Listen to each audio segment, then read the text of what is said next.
माननीय सदस्य राजेश कच्छप जी। धन्यवाद महोदय।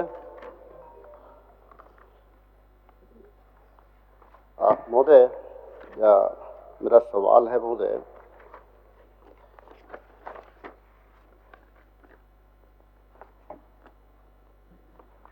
यह सभा राज्य सरकार से अभिस्ताव करती है कि संविधान की 5वीं अनुसूची में अवध तथा CNT 1908 एवं पी पेशा 1996 में सीमित रांची जिला के HSE लिमिटेड की स्थापना से विस्थापित प्रभावित 35 राजस्व काश्तकारी ग्राम, बिरला इंस्टीट्यूट ऑफ टेक्नोलॉजी से प्रभावित राजस्व काश्तकारी ग्राम मेसरा, रुदिया एवं मुंबई और तथा कांके प्रखंडधीन नगरी मौजा 1894 की लैंड एक्विजिशन एक्ट के दुरुपयोग से तथा संवैधानिक मशीनरियों की उदासीनता की वजह से विस्थापित रैयतों प्रभावितों का अस्तित्व समाप्ति के कगार पर है।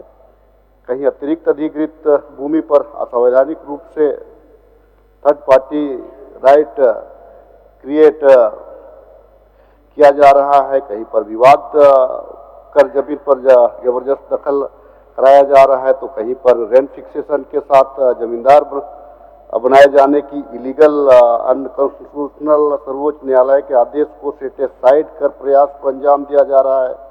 यह बेहद गंभीर विषय है जो आदिवासी मूलवासी विस्थापित रैयतों के हित में नहीं है। अतः विषय की गंभीरता को देखते हुए विस्थापितों की भूमि वापसी सुनिश्चित करने तथा दोषियों पर कार्रवाई करने हेतु संवैधानिक क्षमतायुक्त आयोग की गठन किए जाने की मांग आसन से मैं किया हूं महोदय। जवाब भी आया है महोदय, जवाब भी आया है। जब से इस सदन में आया हूं महोदय, एक विस्थापितों के प्रति एक दर्द को लेकर के, और गैर सरकारी हमारा हमेशा से ही विस्थापन कर रहा है कि उन विस्थापितों के साथ में एक न्याय हो जाए, चाहे वो कहीं का विस्थापित हो जाए, HSC का हो, मेसरा का हो, कहीं का हो। क्योंकि आज जब इस राज्य के बारे कहा जाता है कि इस देश का 40% माइंस इसमें पाया जाता है, खनिज संपदा है। अगर 40% जगहों पे अगर माइनिंग किया जाए आने वाले 100 वर्षों 200 वर्षों में, और वहां पे फिर नए इंडस्ट्रीज लगाए जा रहे हैं, उसमें अगर अधिग्रहण किया जा रहा है महोदय, तो आने वाले दिन में एक परिकल्पना किया जा सकता है कि झारखंड के जो आदिवासी है, जो मूलवासी है, उनकी अस्मिता कहां पे जाएगी। ये अभी का तो मसला नहीं है, अभी तो किसी प्रकार से चल जा रहा है, लोग रह ले रहे हैं, लेकिन आने वाले दिनों में किस प्रकार से रहेंगे। मैं सरकार से इतना जानना चाहता हूं कि सरकार क्या इन विस्थापितों के साथ में न्याय करना चाहती है और नियम संगत करना चाहती है। मैं ये सरकार से जानना चाहता हूं। माननीय मंत्री। अध्यक्ष महोदय, माननीय सदस्य ने बहुत गंभीर मसले पर अपना गैर सरकारी संकल्प लाया। इन्होंने 2-3 चीजों को उद्धृत किया है। तो HSC में जो विस्थापन हुआ है, BIT मेसरा का उन्होंने जिक्र किया है, और कुछ जो भूमि से संबंधित CNT एक्ट और पेशा कानून जैसी बातों को भी उद्धृत किया। और इनका जो चिंता है वो सही है कि पूरे राज्य में विस्थापन का जो दंश लोग झेल रहे हैं और उनके साथ कब न्याय होगा, ये मांग किया। और मूलतः इनका मांग के पीछे एक कारण था कि जो संवैधानिक क्षमता युक्त आयोग सरकार क्या गठन करना चाहती है, अंत में ये सवाल इन्होंने पूछा। तो माननीय सदस्य को मैं आश्वस्त करना चाहता हूं कि विधि इच्छा भी कंप्लीट हो गई है और कुछ जो क्वारी था उसको भी सरकार ने दुरुस्त कर दिया है। आने वाला दिन में निश्चित तौर पर विस्थापन आयोग को हम लोग कैबिनेट से भी पारित किए हैं और इसका नियमावली भी होने जा रहा है। बहुत जल्दी हम लोग विस्थापन आयोग का घोषणा करेंगे। ठीक है राजेश जी, अभिस्ताप वापस ले लीजिए। मैं विस्थापन आयोग के लिए अभिस्ताप वापस ले लीजिए। मैं निश्चित तौर से ले ही लूंगा महोदय, ले ही लूंगा। लेकिन एक ये सरकार की इच्छा जो है, दृढ़ इच्छा दिख रही है, इसका मैं स्वागत कर रहा हूं। केवल इतना जानना चाहता हूं महोदय कि बाकी स्टेट जो है और अपना जो प्रदेश है, राज्य झारखंड, उसका नेचर थोड़ा सा भिन्न है। हम सिर्फ 1894 का भूमि अधिग्रहण कानून के अगेंस्ट 2013 का कानून आया, हम इसी बीच में फंसे हुए हैं। लेकिन हमारा क्या है कि हम जो वहां से जो निर्णय हुआ है, जो संवैधानिक निर्णय केंद्र सरकार का जो निर्णय, सुप्रीम कोर्ट का निर्णय है महोदय, हम इसको भी नहीं मान रहे हैं। इस चीज को हमको स्वीकार करना पड़ेगा महोदय। मैं इसीलिए कह रहा हूं। अच्छा, मैं एक चीज मैं जानना चाहता हूं माननीय मंत्री जी से, सरकार है, क्या कोई भी एजेंसी को थर्ड पार्टी राइट है क्या? कोई भी अधिनियम ये अधिकार दिया है क्या? चाहे 1894 हो, चाहे 1913 हो, ये अधिकार दिया है क्या? मुझे नहीं लगता है कि दिया है। तो आखिर क्या वजह है कि भूमि की प्रकृति, उसकी यूटिलिटी तो का मतलब ही चेंज हो जा रहा है?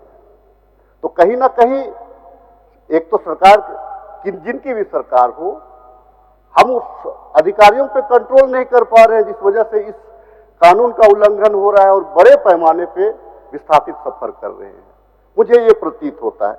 मैं इसीलिए क्या ये संभव है? क्या कहीं पे लिखा हुआ है, सुप्रीम कोर्ट का कोई आदेश आया होगा, केंद्रीय कानून का कोई आदेश है, कोई नियमावली बना है, कोई संशोधन नियमावली बना है? कोई तो नहीं बना है। फिर हमारी उदासीन रवैया आखिर क्यों है? आने वाला दिन में क्या जो है कि हम जहां पे सरप्लस जमीन है, जहां पे आज रैयत संघर्ष कर रहे हैं। माननीय मंत्री जी, एक बार में जवाब दे दीजिएगा तो ठीक रहेगा। ठीक, बोल दीजिए। क्या जहां रैयत संघर्ष कर रहे हैं, आखिर क्यों संघर्ष कर रहे हैं? हम उस तरह तक तो नहीं जा पा रहे हैं। तो क्या सरकार, हम उसका समाधान निकालेंगे कि रैयत क्यों संघर्ष कर रहे हैं? हम तो कह रहे हैं कि भाई अधिग्रहण हो गया है, और रैयत क्या कह रहे हैं कि जिन उद्देश्यों के लिए अधिग्रहण किए थे आप, वो आप नहीं करा करके आप दूसरा चीज कर रहे हैं। ये बाकी चीजों के लिए है। एक इस थोड़ा सा है जमीन वापसी में दादा, आप ही लोग भी सकारात्मक भूमिका निभाइए। आप लोग ज्यादा राजनीति कर दे रहे हैं ना, दिक्कत यहाँ पे हो जा रहा है। इसीलिए राजनीति कर दे रहे हैं कि आप लोग कभी भी जिक्र नहीं करते हैं। आप लोग रिम्स 2 की बात तो करते हैं, उसका बात कर रहे हैं, मैंने नगरी का भी जिक्र किया है, लेकिन आप लोग जो है 2013 का जो लारा एक्ट का है, जो संशोधन अधिनियम था, जो 2015-16 का, उसका आप लोग कभी जिक्र नहीं करते हैं। नहीं तो केंद्र को तो दबाव देना पड़ेगा उसके लिए ना, आपको भी हमारे साथ चलना होगा। खैर उस बात को छोड़ दीजिए। चलिए, माननीय सदस्य, तो उम्मीद करना छोड़ देंगे, लेकिन सरकार से ही अपेक्षा करते हैं कि सरकार एक ठोस आश्वासन दे दे। चलिए,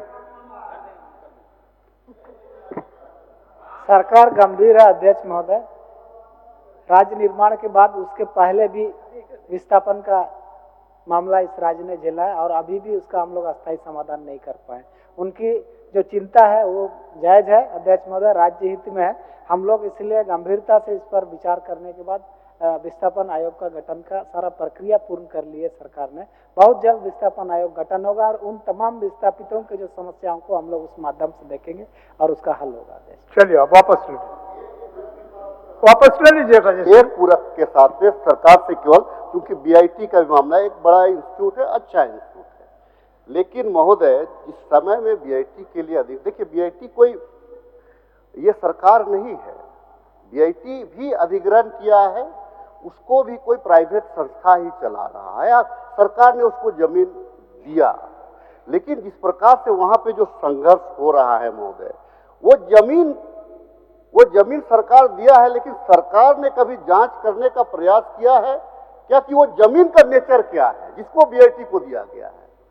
इसीलिए मैं इस बात को कह रहा हूं कि वो जमीन खेवट 2 की जमीन है, और जो आज तक आजादी के बाद भी वो जमीन का वेस्टेज नहीं हुआ है महोदय। बीआईटी का आज भी वेस्टेज नहीं हुआ है। आज भी रैयत जो है, जितना उस जमीन का अधिग्रहण किया गया, लेकिन अतिरिक्त जमीन पे जहां पे हल चलाने जा रहे हैं वहां पे रोका जा रहा है। विवाद वहीं पे है, जो रिम्स का बाउंड्री है, बीआईटी का बाउंड्री है, उस पर कहीं कोई विवाद नहीं है। रैयत भी विवाद नहीं कर रहे हैं, लेकिन जो बाहर जो जाने का प्रयास हो रहा है, गांव का रास्ता को रोका जा रहा है, या खेती जहां पे कर रहे हैं वहां पे औरत पे, वहीं पे विवाद है। तो मैं केवल इतना ही जानना चाहता हूं कि वो जमीन जो है, उस जमीन पे सरकार निर्णय ले कि भाई रैयतों को राहत दे। मैं यही कहना चाह रहा हूं। माननीय मंत्री जी। अध्यक्ष महोदय, जो बातों को इंगित कर रहे हैं माननीय सदस्य, हम लोग इसको दिखवा लेते हैं ठीक। कि बाउंड्री से बाहर यदि वो जा रहे हैं तो रैत के साथ क्या दिक्कतें आ रही हैं, दिखवा लेते हैं। ऐसा होगा तो इस पर कार्रवाई होगी। अब प्रस्ताव वापस लीजिए। हाँ, चूंकि आयोग का भी अभी वापस आयोग का भी हो गया गठन आपका? हो गया है, उसका धन्यवाद देते हुए ठीक। चूंकि आपने हमारा गैर सरकारी का जिक्र करते हुए भी आपने आयोग का जिक्र किया है कि गठन किया जा रहा है, इसीलिए मैं सरकार का तहे दिल से आभार व्यक्त करते हुए इस आशा उम्मीद के साथ कि हमारे जो विस्थापित है उसके साथ हम आने वाले दिनों में न्याय करेंगे। बहुत बहुत धन्यवाद। धन्यवाद। अभिस्ताव वापस लीजिए मान्य सर। महोदय, अभिस्ताव तो ले लिया। ठीक।